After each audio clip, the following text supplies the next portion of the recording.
What's up, guys? Let's go ahead and recap UFC 301 in Rio de Janeiro, Brazil. Now, I'm just coming back from my cousin's house where I watched the fights. And full disclosure, I'm off a few beers, so I don't know what's going to end up happening with this video, but I'm going to recap it because I don't want to wait for tomorrow to do so. Now, also, full disclosure, I went 6-7 on picks for this card. That is absolutely disgusting. I'm ashamed of myself, and clearly, I have no idea what I'm talking about when it comes to breaking down MMA fights. This is one of the worst prediction cards that I've had in a very long time. But regardless, I'm still going to go ahead and recap what was UFC 301. Now, I got my notes here because obviously it's like almost impossible to remember everything that happened over an entire night of fights with a total of 13 fights. So I took some notes. We're going to look back on what was UFC 301 and break them down. Now, first off, starting off the card was Alessandro Costa and Kevin Borjas in the flyweight division. Now, I had Kevin Borjas in this fight, but he really didn't look himself in this fight. In round one, both started off super slow. They seemed to really respect each other's striking ability, their power, whatever it was. They were like hand fighting a lot, not really throwing much. Now, halfway through that first, Borjas stuffed the first takedown attempt, which is huge considering Costa's physicality. Now, Costa landed a nice clean shot shortly after. Not much happened in the first in terms of like clean strikes or anything significant. They exchanged a few jabs here and again, or now and again, but Costa started landing decent shots and wobbled Borjas slightly. I did give Costa that first round. Now in round two, Costa started landing disgustingly heavy leg kicks on Borjas, and after the third or fourth leg kick, you could see that it really affected Borjas. He started limping. He couldn't really put much weight on that leg. One of those leg kicks caused him to fall down on his back, and then Costa got on top and eventually was able to get the finish. The referee stepped in maybe halfway through that second round and called off the fight. Big win for Alessandro Costa. He's now 2-2 in the UFC. Borjas is 0-2, so hopefully he can get a nice bounce back fight because I do like Borjas' style. He's an exciting fighter, but nevertheless, solid win by Costa. We start off UFC 301 0-1. Now, fight number two, Ismael Bonfim versus Vince Pichel. Now, I'm pretty sure everybody in the world and their mothers had Ismael Bonfim winning this fight. Now, in round one, there was just a ton of leg kick exchanges, a lot of hand fighting. They just would paw at each other's hands trying to get that range early on. Lots of leg kicks were being thrown, but this was basically for the entire fight. It was just Ismael Bonfim being one step ahead, the faster, younger fighter.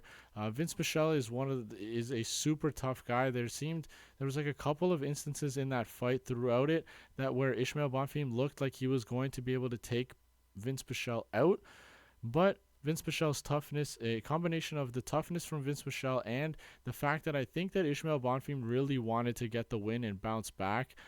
He didn't really overextend himself. He didn't go too hard and try to finish the fight when Pichel was noticeably like guarding up like this, kind of backing away. I don't think Bonfim wanted to expose himself too much and possibly lose the fight, maybe getting tagged with something big, getting hurt. He didn't really step to the plate to try to get Pichel out of there. For that reason, I think he really wanted to get that win. So he ended up playing it a little more conservative and won a unanimous decision victory. Now, that was basically the entire fight.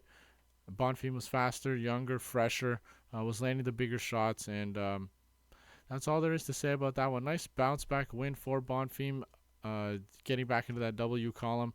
Let's move on to the next fight. We had Bonfim to win that fight, like I said. Everybody did. And he ended up delivering a 30-27 unanimous decision. Let's move on to the next one. Now, Dione Barbosa versus Ernesta Kareckaite. Now, I don't know if Dione Barbosa deserved that win. When I was watching that fight, I would give her round one. The first minute they were exchanging what was it? They were gauging distance. Barbosa landed a solid right hand on Ernesta there, which was I was impressed with. Ernesta did stuff the first takedown attempt from Barbosa, but she did it. But Barbosa did a good job with not giving up on it too easily. She let go of the initial one, forced Ernesta to the fence, and then got a solid trip to start off the grappling exchanges, which basically went on for the rest of the first round. So I do give that first round to Barbosa. Now the second round was kind of up in the air. Ernesta came out and landed a couple of jabs, but Barbosa landed a sick spinning elbow that kind of like dropped Ernesta, but it was so weird because she like dropped and bounced right back up. She didn't like fall on her ass, fall on her back, nothing. She kind of like just collapsed and then like got back up immediately. And then Barbosa ended up being on her back, and then for 2 minutes straight, Ernesta was just kicking her legs, like literally, like you know when they fall on their back and then they get their guard up, their legs are up in the air. Ernesta was just kicking her legs for 2 minutes straight, just kept going active. The referee would not step in. Eventually, he decided to, but almost 50% of the round has gone by at that point. It was super weird. Regardless, there was a few more grappling exchanges, but nothing super significant. So like I know that I'm pretty sure she got dropped in that second. So I guess you could say that Ernesta or Barbosa takes that second round, but to be honest, it wasn't like a full-on knockdown. She did get hurt super bad, but like far from that, I guess thinking about that knockdown for the second round, maybe that's what swayed the judges in the direction of Barbosa, because there wasn't anything too significant other than that. But then in that third round, Ernesta came out. She was far more fresh than Barbosa. Barbosa seemed sluggish. She was shooting these desperate takedowns that she was unable to get. Ernesta showed fantastic takedown defense, good cardio. She had a fantastic sprawl. We saw that Barbosa was desperately shooting, and Ernesta was just stuffing those takedowns no problem. She had nice high volume on the feet and was piecing up Barbosa in that third round. So although Barbosa did end up getting the win, I thought she would be able to sneak a submission. Oh yeah, I actually forgot to mention that first round, during that grappling exchange, after Barbosa got that trip, she locked up such a deep rear naked choke on Ernesta, and I was so impressed that Ernesta didn't tap there. She ended up working her way out of that submission. Super impressive. I really didn't think too highly of Ernesta coming into this fight, but she showed me she had fantastic takedown defense. Her sprawling was awesome. She doesn't give up easily. That choke was super tight in that first round. She ended up fending it off, and she has the better cardio, has the good volume. I think she has good potential at the age of 25, I believe. And I'll be looking forward to her next fight. Regardless, we had Barbosa winning that fight, and we're moving on to fight number 4. Now, this was Mauricio Ruffy going up against Jamie Mullarkey in the lightweight division, and I thought that Ruffy would be able to get that KO win against Mullarkey. Mullarkey has shown to be quite chinny, and Mauricio Ruffy is a fantastic striker. I was hearing a lot of people compare him to the old Conor McGregor. The younger version of Conor McGregor in terms of that loose karate style, wide stance. But this guy, I was so shocked to see his striking combinations, his stance on the feet, his movement, everything that he was doing looked so. It was so similar to a younger version of Conor McGregor. I was super impressed with his ability to stay safe, pick his shots really nicely. Let's see what I had written here. He never took his eyes off of Jamie Mullarkey. Since the moment Bruce Buffer started announcing the fight, this guy was staring at Mullarkey. Everything was just looking directly at him. All of his movements, all of his reactions, he was just looking at Mullarkey the whole time, stalking him, picking his shots nicely. Eventually, he stunned Mullarkey with a couple of shots with his fists, and then he landed a fat flying knee, I believe, which stunned Mullarkey a little bit more. Jamie Mullarkey did actually a really good job trying to hang in there, but there was just the power was too much, the combinations were too much, the quickness was too much. Mauricio Ruffy was eventually able to take out Jamie Mullarkey in that first round in a fantastic UFC debut performance. I'm really excited to see Ruffy's next fight. Great knockout victory for him. Now next up was Joaquim Silva versus Drakkar Klose. Now this fight did go how I thought it would, but I was on the Joaquim Silva side. Drakkar Klose did end up winning this fight, but not without going through some adversity. So I thought that Joaquim Silva was going to land some fantastic punches, while Drakkar Klose has that high pressure, high volume style, which we saw early. He found success doing that in that first round. The first round was all Drakkar Klose, pushing Joaquim Silva to back with his back up against the cage, landing shots, clinching up, trying to go for takedowns. That first round was all Drakkar Klose. Now in that second round, there was a lot of that fence and clinch control as well from Klose, but not much damage was being done. He was basically just trying to I don't know if he was trying to get rid of some time on the clock in that second round, but he wasn't really mounting any offense. But Silva landed a big shot that ended up hurting Klose, which could have swayed the decision in Joaquim Silva's favor. But I think he did need to do a little bit more in that round to get away with that, to be a 20. How would it work? 19-19 going into the third round, but I think the first two rounds do go to Drakkar Klose. Now, in that third round, Silva landed the cleaner, sharper strikes. He landed some strong punches on there that rocked Klose. He dropped Drakkar Klose in that third round as well, and he locked up an extremely tight guillotine. Drakkar Klose fell on his back, tried to shake off Joaquim Silva. Couldn't do it on the initial throwing of them to the ground, but he did end up sneaking out of that guillotine, which was kind of insane. That was super deep, but there was two opportunities in that third round for Joaquim Silva to finish the fight. He was unsuccessful in doing so, and Drakkar Klose won a 29-28 decision, I believe, because he won that first and second round. But I thought this fight was going to be high pressure, high volume from Drakkar Klose, but his recklessness and lack of the striking defense was going to get him clipped. It was going to get him tagged, which ended up happening a little bit too late in the fight for my pick of being Joaquim Silva. But regardless, Drakkar Klose deserved that win. He won the first two rounds. Let's move on to the next fight. Now, this was the Elves Brener and Myktybek Oralbai fight. This was a crazy high-paced fight. There were so many wrestling and grappling exchanges. Oralbai was doing a fantastic job early. During that first round, Oralbai did what everyone expected. He ragdolled Elves Brener, basically put him in any position that he wanted on the ground, grappling, wrestling, clinching, whatever it was. That first round was all Oralbai. In the second round, it was a little more of the same, but Oralbai was able to rock Brener on the feet. Elves Brener is one of the toughest guys I've ever seen fight. This guy will never quit on himself, regardless of getting absolutely bombed, regardless of getting rocked. It doesn't matter. This guy is going to keep coming forward, keep trying to fight. That second round, I give the first two rounds to Oralbai. That third round is definitely was an Elves Brener round. He was able to reverse a bunch of ground positions from Oralbai. He landed his own takedowns, I believe. He had the better strikes on the feet as well. And I think there was a sequence there where Oralbai grabbed the fence to prevent an Elves Brener takedown. And I don't know if I saw this correctly. I think the announcers were talking about this, like Cormier. They were talking about apparently the ref, without stopping the fight, pointed at the judges and went like this, almost insinuating that a point was getting taken from Oralbai for that fence grab.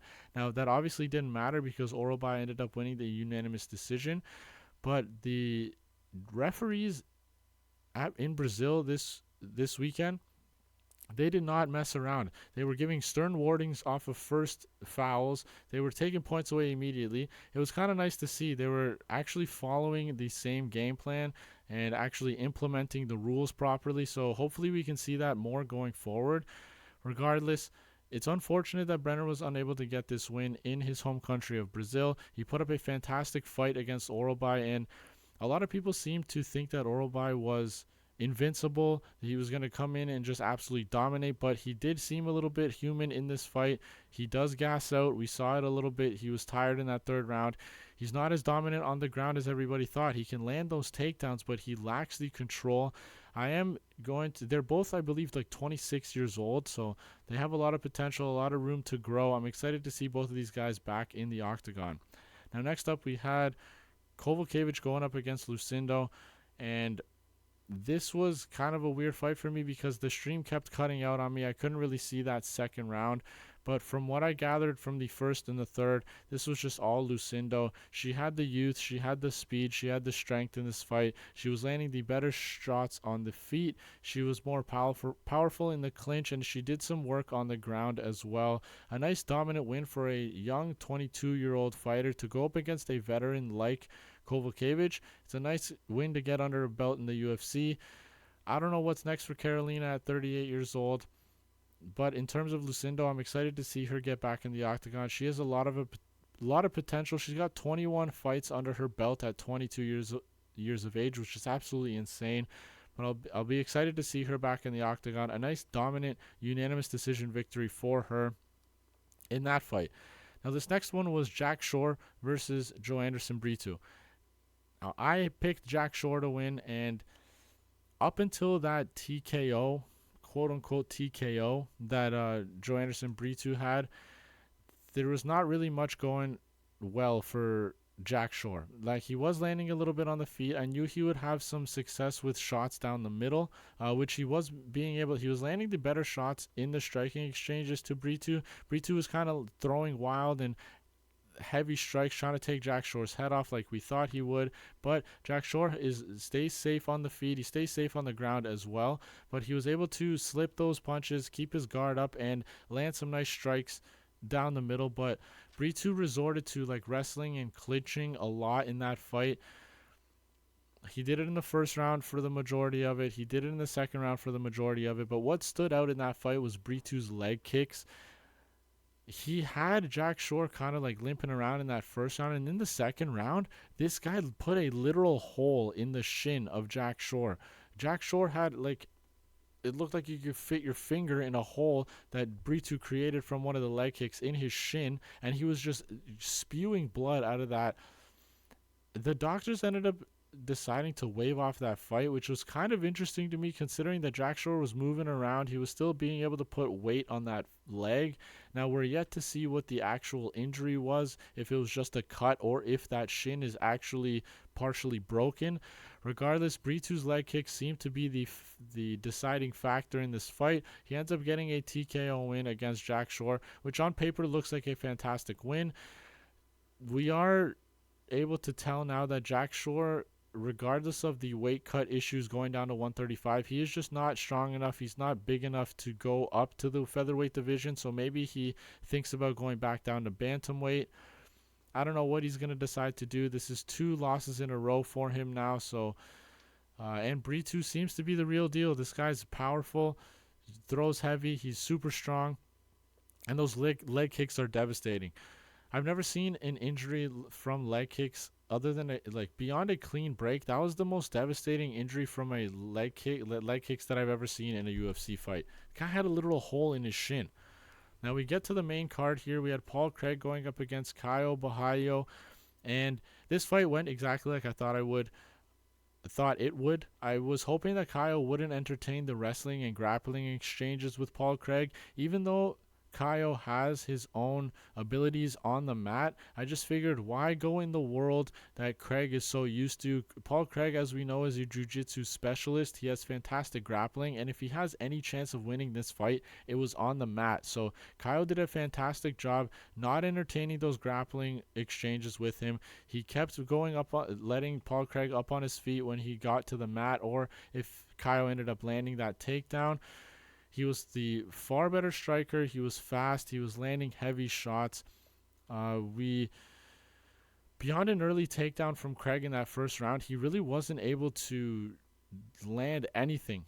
Caio was, like I said, the faster, more powerful striker on the feet. He didn't entertain any of the wrestling or grappling exchanges. He landed a couple of big shots on Paul Craig, which kind of had him backing up, and then I believe he landed a flying knee that dropped Paul Craig up against the fence, and then Paul Craig was able to work his way back to the feet, but then after a few exchanges, Caio landed some heavy strikes that eventually put Paul Craig out. Caio gets the KO TKO win, and then goes and calls out Jared Cannonier for his next fight. That would be an awesome fight for me. I think Caio deserves to start moving up. He seems to be a true contender in this middleweight division. I've been a huge fan of him. I think the broadcasters were saying he's on a 13-fight win streak, now on a 6-fight win streak in the UFC alone. So I think he deserves like a top 10 fighter.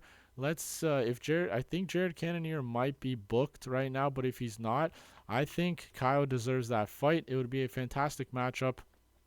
Let's move on up the card. Now, next up was Michel Pereira going up against Ihor Potieria. Now, this fight lasted like 60 seconds, as the last two of Michel Pereira's fights lasted.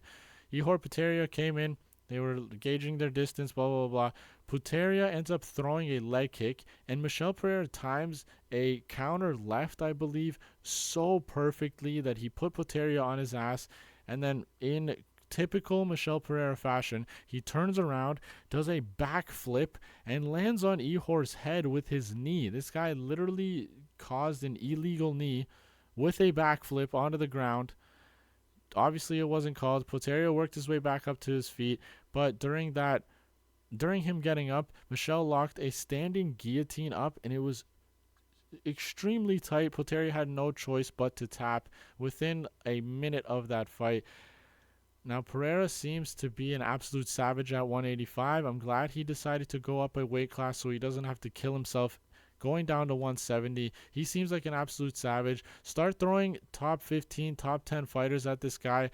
I'm super excited to see him at the highest level. So let's keep pushing him up. I think he has the potential. He's that finishing potential to keep up with a lot of these highly ranked opponents. So let's see him in there with somebody a little bit better. I know he was supposed to go up against Mahmoud Muradov in this fight. Muradov obviously had to pull out, which allowed Ihor to step in on short notice, but I think he does deserve a higher caliber opponent. So let's see what's next for him.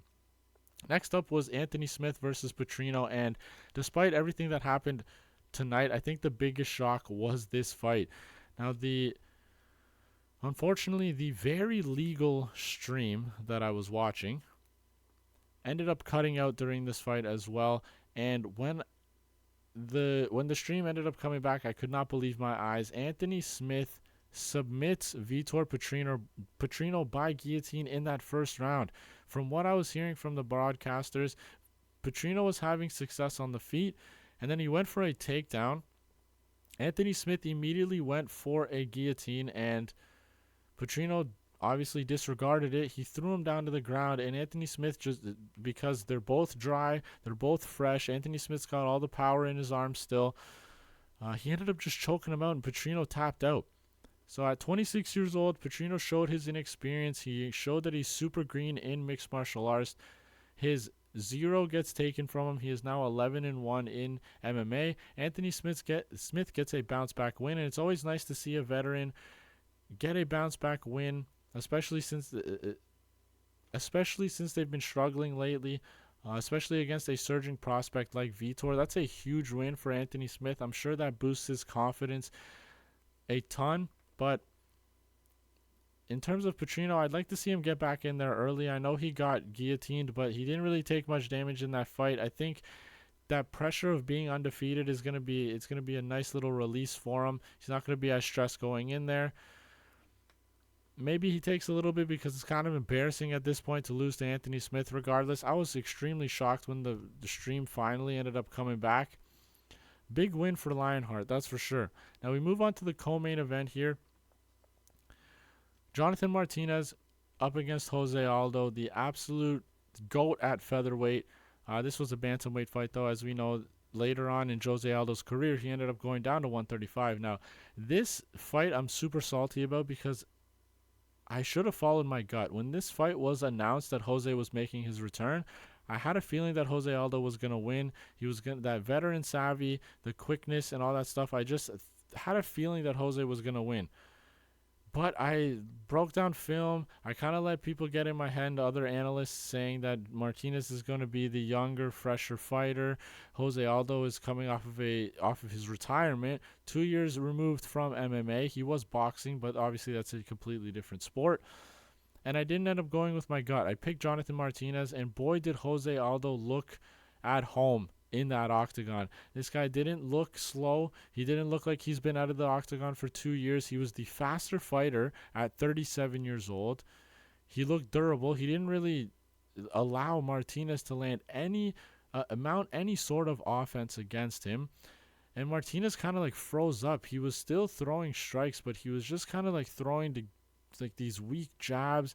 It wasn't really like going in with any combinations. He wasn't going to the well with those leg kicks like he usually does against his opponents. And yeah, Jose Aldo fended off all those all the takedown attempts. Martinez wasn't able to do much in the clinch up against the cage at all throughout that fight. Jose Aldo just nullified the surging prospect of Jonathan Martinez, implemented his game plan, looked super quick at 37, landed the better shots, and he deserved that win. That's a fantastic bounce back win for the King of Rio, Jose Aldo. Should have went with my gut there. He definitely deserved that win, and honestly, I could see him coming back for another fight in the UFC. He doesn't look out of place whatsoever. He went up against a surging prospect and dominated him over 15 minutes. So I think Jose Aldo's back to stay. It's going to be interesting to see what's next for him. Let's move on to the main event. Pantoja versus Erceg. Now, I don't really have much written down for this fight because it was kind of more of the same for the entire 25 minutes. We had Pantoja finding success in those grappling exchanges, doing some good work on the ground, but in terms of stand-up, Steve Erceg was the better striker. In my breakdown video, I did say that Erceg was going to be the better striker in this matchup. He has the better boxing, he's longer, he's rangier, and he's going to be able to land heavily on Pantoja, which he did do throughout this fight. Pantoja was able to take him down. He was able to muscle him to the ground and have success in those grappling exchanges as well. Early on, it was all Pantoja. I think the first and second round was for Pantoja. He ended up cutting Erceg's forehead early on in that fight, but Steve Erceg returned the favor, I believe, in that third round and cut Pantoja's head as well, which was a worse cut in my opinion. This guy was leaking for the rest of the fight. Now, I had it 2-2 going into that fifth round, and I was kind of shocked. Like, I don't like being biased in terms of like how I thought the fight played out because I did have Steve Erceg as the pick, but in terms of like damage and things like that, Pantoja really didn't do much in that fifth round. Erceg was landing the better shots, he was doing the damage, and besides mat control, wrestling control, grappling control, whatever you want to call it, besides that, Pantoja really didn't find any success in that round. And I think a lot of that decision had to do with recency bias. At the end of the round, you see Pantoja get that takedown. To be honest, it was actually a takedown initiated by Erceg that was a failed attempt, and then Pantoja was able to get into an advantageous position on the mat and kind of finish off the round in a dominant position. And I think that's kind of what swayed the judges to give the fifth round to Pantoja. That 49-46 card for Pantoja was kind of wild in my opinion. I had it 2-2 going into that fifth round. A lot of people on Twitter did. We saw those posts in that early in the first round, or fifth round, sorry, you know, the tweets pop up. A lot of people had it 2-2 for both of these fighters going into that fifth. That 49-46 card was absolutely wild from that one judge. 48-47, I believe, was the right score for this fight. That fifth round was questionable. I'm trying not to let bias get in the way of how I thought that fight played out, but Steve Erceg is, regardless of outcome, this guy is going to be a problem for anybody in that flyweight division. Pantoja is lucky to leave Brazil tonight with his belt. I think Erceg put up a fantastic fight against him. And yeah, I'm going to be excited to see what both of these fighters have in store for their future. As usual, after the fights, I will be releasing a video in the next couple of days on future matchups for these fighters. But for right now, I leave you guys with the recap of the UFC 301 Rio de Janeiro, Brazil card. I hope you guys enjoyed those fights. I'll see you in the next video.